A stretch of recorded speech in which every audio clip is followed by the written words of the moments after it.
Il y a 18 mois, j'ai parlé avec un auteur KDP. Il gagnait 3000 euros par mois, régulièrement depuis 3 ans. Il était fier et il avait raison de l'être. Il y a un mois, il m'a recontacté. Ses revenus avaient fondu de 80% en moins de 6 mois et il ne comprenait pas pourquoi. Parce qu'il faisait la même chose qu'avant. Mais voilà le problème. La même chose qu'avant, en 2026, ça ne suffit plus. Ce que j'ai vu dans son business, ce que j'ai vu des dizaines de fois depuis, c'est 5 erreurs silencieuses qui s'accumulent, qui rongent jusqu'à ce que tout s'effondre. Aujourd'hui, je te les montre pour que tu ne sois pas ce prochain auteur. C'est parti. Laisse-moi te dire quelque chose d'important avant d'aller plus loin. Cet auteur dont je viens de te parler, c'est pas un cas isolé. C'est un pattern, c'est un schéma que j'ai vu se répéter des dizaines de fois chez des profils complètement différents, des débutants, des auteurs expérimentés, des auteurs avec des catalogues extrêmement solides et même des auteurs qui gagnaient bien leur vie depuis plusieurs années. Et à chaque fois, le même scénario. Des revenus qui semblent stables, une confiance qui s'installait, une vigilance qui baissait, et puis silencieusement, quelque chose qui commence à se fissurer. Pas d'un coup, progressivement, imperceptiblement. Et le danger avec quelque chose qui arrive progressivement, c'est qu'on ne le voit pas venir. On s'habitue à la nouvelle norme. On trouve des explications. C'est la saison, c'est l'algorithme qui a changé, c'est temporaire. Jusqu'au jour où le fossé est devenu trop grand pour être comblé facilement. Et ce qui me frappe le plus dans ces situations, ce n'est pas la chute. C'est que dans la grande majorité des cas, la chute était évitable. Alors, pas facilement et pas sans effort, mais évitable. Parce que les erreurs que je vais te montrer, elles ont toutes quelque chose en commun. Elles ne font pas de mal immédiatement, elles s'accumulent en silence, elles rongent les fondations pendant que tout semble bien aller en surface. C'est exactement pour ça qu'elles sont si dangereuses. Pas parce qu'elles sont complexes, parce qu'elles sont invisibles jusqu'à ce qu'elles ne le soient plus. Et là, il est souvent trop tard pour réagir sereinement. Alors ce que je vais faire aujourd'hui, c'est de te les rendre visibles, pendant qu'il est encore temps, pour te préparer. Parce que chacune de ces erreurs se corrige, aucune n'est fatale, à condition de les voir à temps. Et dans les prochaines minutes, tu vas les voir, toutes les 5, avec les signaux qui permettent de les identifier et les stratégies concrètes pour les corriger. Juste une dernière chose avant de commencer, je vais te demander quelque chose d'inhabituel, c'est de ne pas regarder cette vidéo comme un observateur, mais plutôt comme un auditeur, comme quelqu'un qui audite son propre business pendant qu'il regarde. Parce que ces erreurs, certaines tu les fais peut-être en ce moment, sans le savoir, et la seule façon de le découvrir, c'est d'être honnête avec toi-même. Première erreur, la plus répandue je pense, la plus silencieuse et probablement la plus destructrice de toutes, construire sur du sable. Alors, laisse-moi te décrire exactement ce que je veux dire. Publie sur KDP, tes premiers livres commencent à vendre, tes revenus arrivent, ils arrivent régulièrement, chaque mois un peu plus, et à un moment, et ce moment il est différent pour chacun, quelque chose se passe dans ta tête. Une conviction commence à s'installer. Ça marche, j'ai trouvé quelque chose, mon business est solide. Et cette conviction, elle est compréhensible, elle est même méritée. Tu as tout simplement travaillé pour en arriver là. Mais elle cache quelque chose de dangereux. Elle cache une question que tu ne te poses plus. Sur quoi exactement est-ce que je construis ? Parce que voilà la réalité que j'observe chez ces auteurs. Leurs revenus proviennent d'une seule source, Amazon, une seule plateforme, un seul algorithme, un seul ensemble de règles, qu'Amazon peut changer du jour au lendemain sans même te demander ton avis, sans te prévenir et sans te dédommager. Ils n'ont jamais diversifié, jamais exploré le marché anglophone, jamais développé une version audio de leur livre, en fait, jamais construit quoi que ce soit en dehors d'Amazon. Et ils n'ont jamais constitué de réserve. Chaque euro gagné est parti quelque part. En consommation, en projet, en vie, ce qui est normal, mais sans jamais se dire « et si ça s'arrêtait demain ?» Et puis un jour, ça s'arrête. Alors pas complètement, mais suffisamment pour faire mal. Amazon change une règle, leur niche se sature. Un concurrent arrive avec 10 fois leur budget. Ou simplement l'algorithme qui les dépriorise pour une raison qu'ils ne comprennent pas. Et là, ils découvrent ce qu'ils ont vraiment construit. Pas un business, un run, une bonne période sur une plateforme qui ne leur appartient pas, sans filet, sans alternative et sans plan B. C'est comme construire une maison en paille. Tant qu'il ne pleut pas, ça tient. Ça ressemble même à une vraie maison. Mais dès que le premier orage arrive, et il y en aura toujours un, il emporte tout. J'ai accompagné un auteur qui était exactement dans cette situation. 4 ans sur KDP, un catalogue de 18 livres, des revenus réguliers, à peu près 4 000 € mensuels, mais rien en dehors d'Amazon. Aucune réserve, aucune diversification. Et quand sa niche principale a commencé à décliner progressivement, silencieusement, il n'avait rien pour amortir le choc. Pas d'audience propre, pas de revenus alternatifs, pas de matelas de sécurité. En moins d'1 an, il était revenu à 800 € par mois avec exactement le même catalogue, exactement le même travail. La chute n'était pas due à ses erreurs récentes, elle était juste due à l'absence de fondation construite sur 4 ans, ou plutôt non construite. Alors, concrètement, comment est-ce que tu corriges ça ? Déjà, la première chose, c'est de te poser cette question dès aujourd'hui. C'est que si Amazon changeait ses règles dès demain, si ton compte était suspendu, si ta niche mourait, combien de temps est-ce que tu pourrais tenir ? 1 semaine ? 1 mois ? 6 mois ? La réponse à cette question, elle te dit tout sur la solidité réelle de ton business. Deuxième chose, commence à diversifier. Alors, pas tout en même temps, pas du jour au lendemain, mais commence. Un livre audio sur ton best-seller, un titre traduit sur le marché anglophone, une newsletter, même toute petite, mais quelque chose qui t'appartient vraiment. Quelque chose qu'Amazon ne peut pas te reprendre. Et troisième chose, construis une réserve avant d'en avoir besoin. Parce que le jour où tu en as besoin, il est trop tard pour la construire. 3 à 6 mois de charge minimum, traités comme non négociables. Parce qu'un business KDP solide, c'est pas un business qui gagne beaucoup. C'est un business qui survit aux tempêtes. Et les tempêtes sur KDP, comme dans le business de manière générale, elles arrivent toujours. La seule vraie question, c'est est-ce que tu seras encore là après ? Deuxième erreur qui découle de la première parce qu'elle touche au même endroit, c'est la façon dont tu traites l'argent que ton business génère. Maximiser au lieu de réinvestir. Alors, c'est l'erreur la plus humaine de toutes, la plus compréhensible parce qu'elle vient d'un endroit légitime. Tu as travaillé dur, tu as publié, tu as optimisé, tu as investi du temps, tu as investi de l'énergie, parfois de l'argent, et maintenant, ça paye, littéralement. Donc tu profites, et c'est normal, c'est même mérité. Voilà ce qui se passe en coulisses. Parce que pendant que tu profites, tes concurrents y réinvestissent. Chaque mois, ils mettent une partie de leurs revenus KDP dans des couvertures plus professionnelles, dans des descriptions mieux écrites, dans des outils qui les rendent encore plus productifs, et même dans des formations qui les rendent encore plus stratégiques. Pas parce qu'ils sont plus riches que toi, pas parce qu'ils gagnent plus que toi, mais parce qu'ils traitent leur business KDP comme une entreprise, une vraie entreprise, avec un budget réinvestissement qui est non négociable. Et au bout de 12, de 18, de 24 mois, l'écart il devient visible. Leurs couvertures sont meilleures que les tiennes. Leurs descriptions convertissent mieux. Leurs publicités sont plus optimisées. Leur catalogue grossit plus vite. Et cet écart, il se traduit directement. Directement en taux de conversion, en classement Amazon, en revenus. J'ai une image pour ça. C'est comme un athlète qui arrête de s'entraîner parce qu'il a gagné sa première compétition. Il profite de sa forme actuelle et il a raison, il l'a mérité.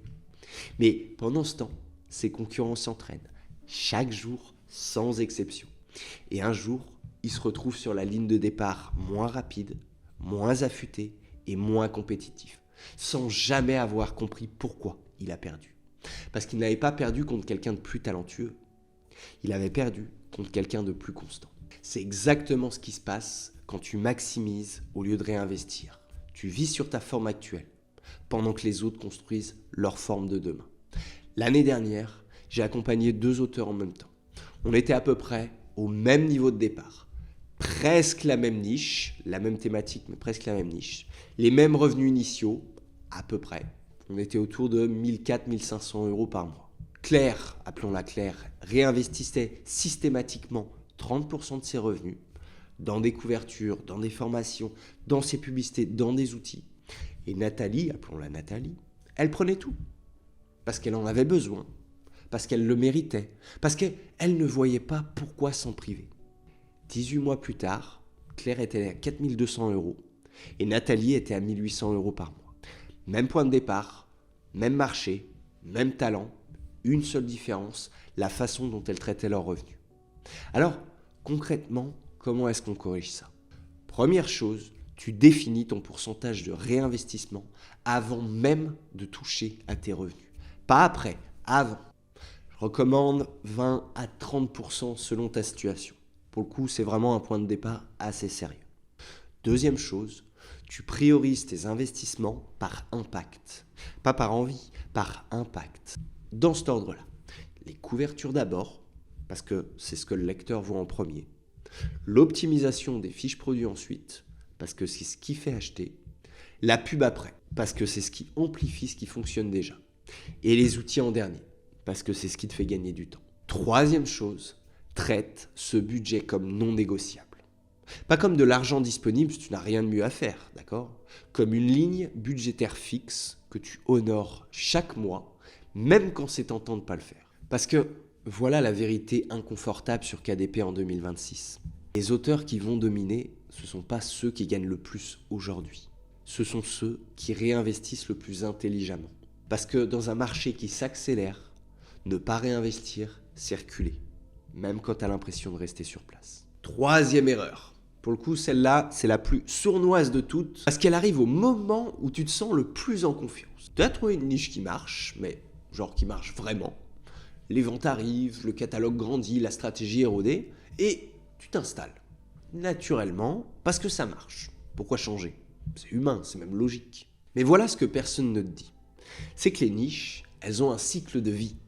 Comme tout le reste. Elles naissent, elles croissent, elles plafonnent et elles déclinent. Toujours, sans exception. Alors, évidemment, à des vitesses différentes selon le genre et selon le sujet, mais toujours. Et le problème, c'est que le déclin, il ne s'annonce pas. Il ne te prévient pas, il s'installe progressivement.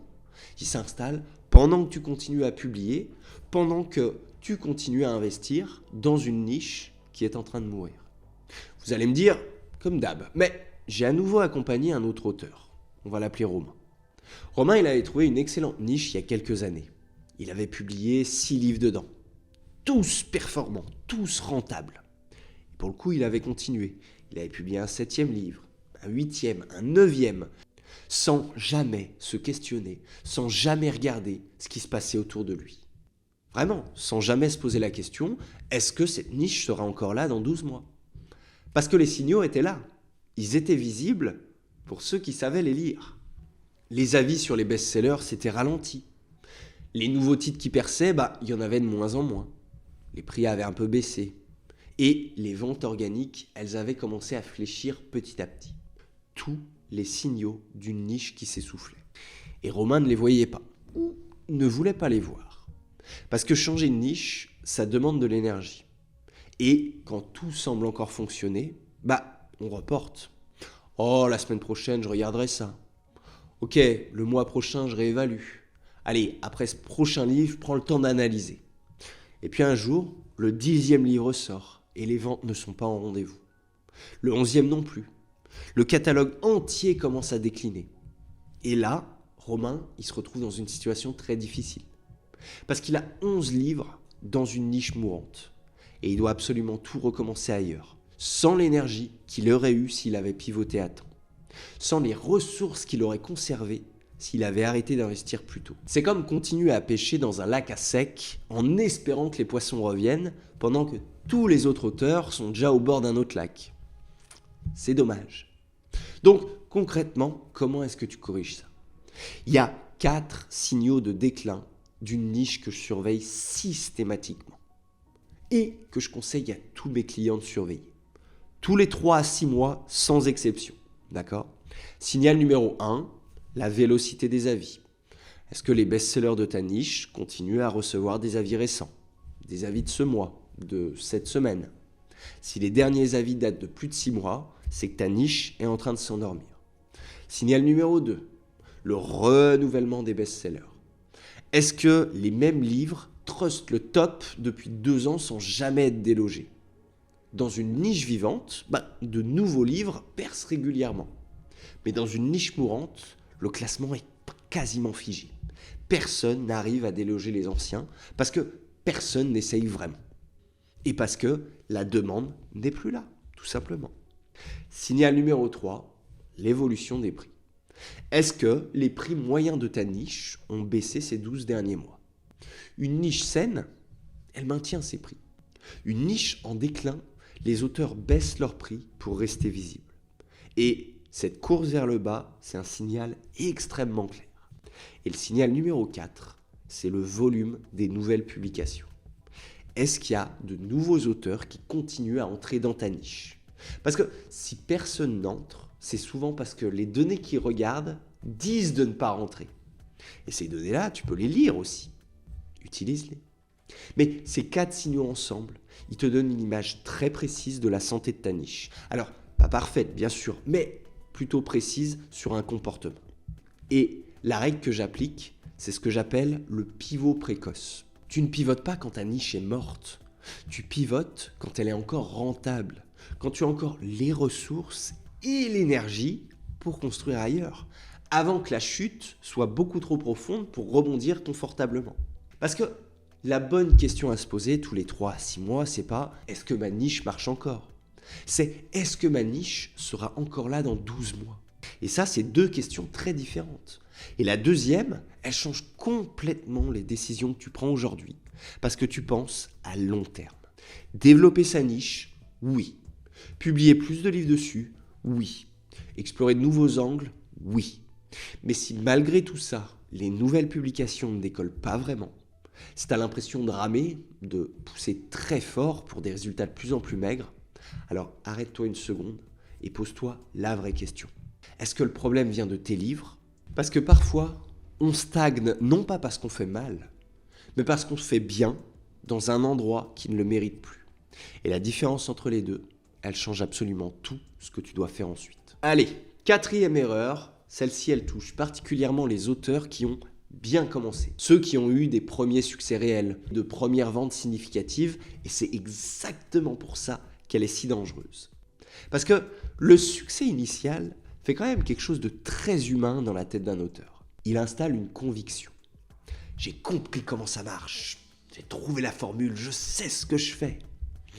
Et cette conviction, elle est compréhensible. Elle est même légitime à un certain moment. Mais elle cache un piège. Cette formule que tu as trouvée, elle était juste pour ce marché à ce moment-là. 2021, en 2022, peut-être même en 2023. Mais le marché de 2026, il ne ressemble plus à celui de 2021. Les comportements d'achat ont changé. L'algorithme a évolué, les attentes des lecteurs ont monté, l'IA a tout accéléré et les auteurs qui ont arrêté d'apprendre après leur premier succès, ils appliquent aujourd'hui des recettes périmées. Désolé de le dire. En se demandant pourquoi est-ce que les résultats se dégradent alors qu'ils font exactement la même chose qu'avant. Exactement comme l'auteur dont je t'ai parlé au début de cette vidéo. Ce profil, je l'ai vu tellement de fois que je pourrais te le décrire les yeux fermés. Des bons résultats entre 2020 et 2023, suffisamment bons pour se dire qu'il a trouvé comment ça fonctionne. Alors il arrête de se former, il arrête de tester, il arrête de remettre en question ses méthodes. Il applique sa formule méticuleusement, régulièrement. Et pendant 18, 24, 36 mois, il a l'impression que ça tient. Les revenus baissent légèrement, mais légèrement, assez pour trouver des explications. C'est la période, c'est l'algorithme, ça va revenir. Mais un jour, les chiffres ils mentent plus. Les revenus ont baissé de 60%, pas en un mois, sur 18 mois. Progressivement. Quand on regarde ensemble ce qu'il fait, le diagnostic, c'est presque toujours le même. Ses couvertures sont dans des codes de 2021. Ses descriptions utilisent des structures qui ne convertissent plus aussi bien aujourd'hui. Ses stratégies publicitaires ignorent des fonctionnalités entières qu'Amazon a développées depuis. Il a 3 ans de retard, sans s'en rendre compte, parce qu'il a arrêté de regarder ce qui se passe autour de lui, le jour où il a eu ses premiers succès. Et voilà ce que j'ai appris en plus de 9 ans sur ce marché, c'est que le succès initial, c'est pas une destination. C'est un tremplin vers ce que tu vas apprendre ensuite. Les auteurs qui durent sur KDP, ceux qui sont encore là après 5 ans, après 7 ans, après plus, Ce ne sont pas ceux qui ont trouvé la meilleure formule. Ce sont juste ceux qui n'ont jamais arrêté de chercher la prochaine. Donc concrètement, comment est-ce que tu corriges ça? Première chose, c'est que tu traites la formation continue comme une obligation professionnelle. C'est pas un luxe pour quand tu as le temps, c'est une obligation. C'est comme un médecin qui doit se former régulièrement pour maintenir ses compétences. Ou c'est comme un avocat qui suit l'évolution de la jurisprudence. Ton marché, il évolue. Tu dois évoluer avec lui. Deuxième chose, donne-toi un objectif d'apprentissage mensuel concret. Pas un truc vague, un truc concret. Une nouvelle stratégie pub à tester, un nouvel outil maîtrisé, une nouvelle approche de niche explorée. Quelque chose de précis, quelque chose de mesurable. Troisième chose, et c'est peut-être la plus importante de toutes, entoure-toi de personnes qui te remettent en question régulièrement. Alors je ne te parle pas de personnes qui valident absolument tout ce que tu fais. Je te parle de personnes qui te challengent, qui voient ce que tu vois plus, qui te disent « là t'es resté dans tes vieilles habitudes ». Parce que voilà la réalité du marché KDP en 2026. Il n'attend pas, il avance. Chaque mois, chaque semaine.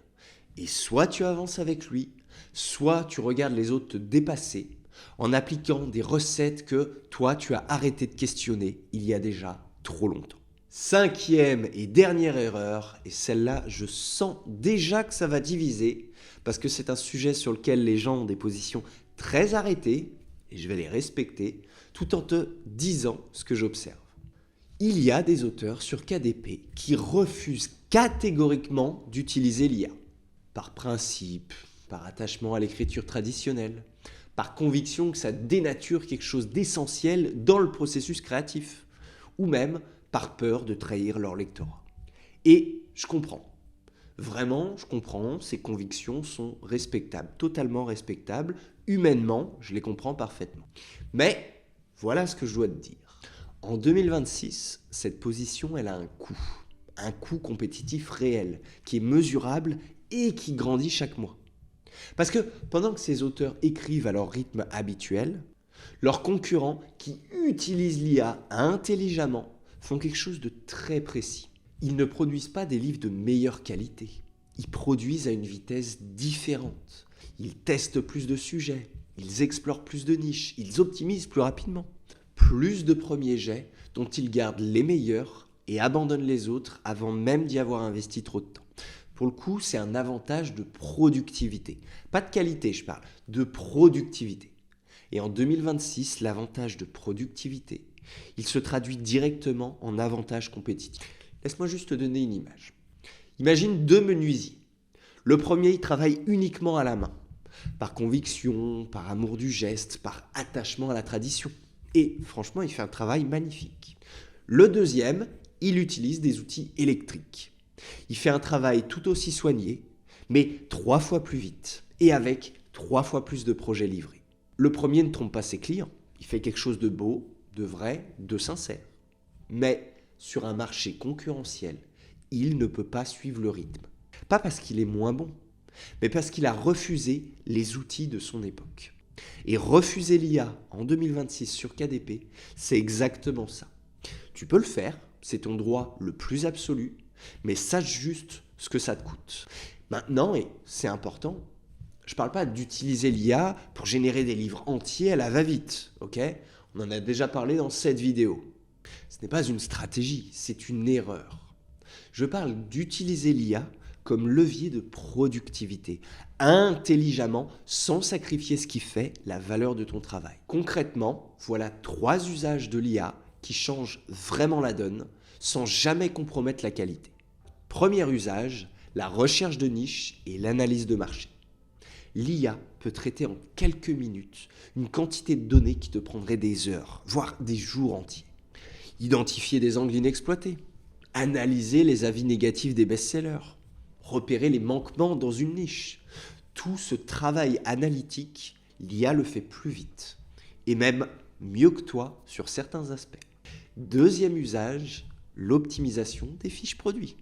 Générer des variations de description, tester différentes accroches, ou même trouver des angles de positionnement que tu n'aurais même pas envisagé. L'IA comme outil de brainstorming et d'optimisation, pas comme remplacement de ta voix.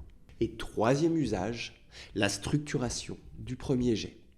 L'IA pour poser le squelette, pour poser la trame, les grandes parties, et toi pour remplir avec ton expertise, avec ta voix et ta valeur ajoutée réelle. Ces trois usages-là, ils trahissent rien, hein. Ils ne dénaturent absolument rien. Ils te permettent d'aller plus vite sur ce qui ne nécessite pas ton expertise unique, pour tout simplement consacrer plus de temps et d'énergie à ce qui la nécessite vraiment. Parce que la question en 2026 n'est plus « est-ce que j'utilise l'IA ou pas ?» C'est « est-ce que je l'utilise intelligemment ou bêtement ?» Et ne pas l'utiliser du tout en 2026, c'est probablement la réponse la moins intelligente de toutes, même si je comprends d'où elle vient. Voilà, 5 erreurs silencieuses qui ne font pas mal immédiatement, mais qui s'accumulent, qui rongent jusqu'au point de non-retour. Bien, maintenant, je vais te poser une question que tu sais déjà venir, celle que tu as peut-être même commencé à te poser pendant cette vidéo. Combien de ces 5 erreurs tu reconnais dans ton propre business en ce moment? Vraiment, prends le temps d'y répondre honnêtement. Parce que la plupart des auteurs qui vont disparaître dans les 12 prochains mois, ils ne disparaîtront pas parce qu'ils manqueront de talent, pas parce qu'ils ne travaillent pas assez ou pas parce que KDP est mort. Ils disparaissent parce qu'ils ont laissé une ou plusieurs de ces erreurs s'installer, silencieusement, confortablement, sans jamais les regarder en face. Et la différence entre eux et les auteurs qui vont survivre et prospérer, elle ne tient souvent qu'à une seule chose, l'honnêteté. L'honnêteté de se regarder dans le miroir et de voir ce qui doit changer, avant que le marché ne te force à le voir. Parce que le marché, lui, il n'est pas bienveillant. Il ne te prévient pas, il ne te ménage pas.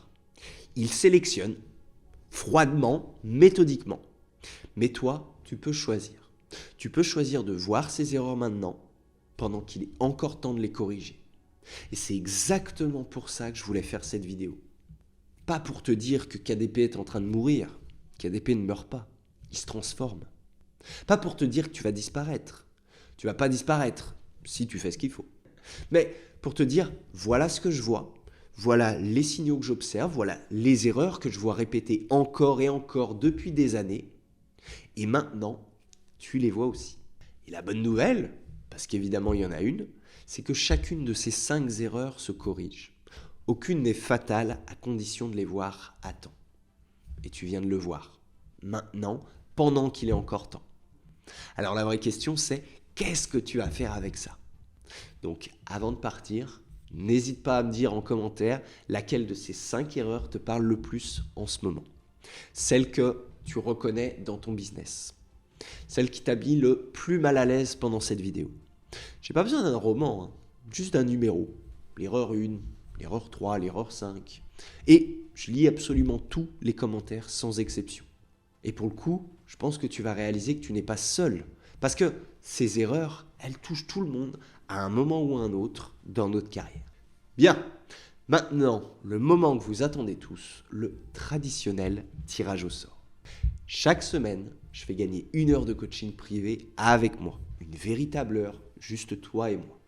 On prend une de ces 5 erreurs, celle qui te concerne le plus directement, et on regarde ensemble comment la corriger sur ton business. Donc le grand gagnant de cette nouvelle semaine est, roulement de tambour, tadam! Félicitations à toi, tu peux me contacter directement à l'adresse mail qui s'affiche juste ici. On peut se réserver une date et on s'y met. Pour les autres, pas de panique, comme d'habitude, à chaque nouvelle vidéo, une nouvelle heure de coaching est remise en jeu. Ça recommence toujours à 0. Pour participer, c'est super simple, vraiment. 1, tu t'abonnes à la chaîne si ce n'est pas encore fait. 2, tu me mets un like à cette vidéo. Et 3, tu me laisses un petit commentaire. L'erreur qui te parle le plus, une question, une réaction, absolument tout compte et ton nom entre automatiquement dans le prochain tirage. Allez, on se retrouve très vite et d'ici là, tu sais ce que tu as à faire. Salut!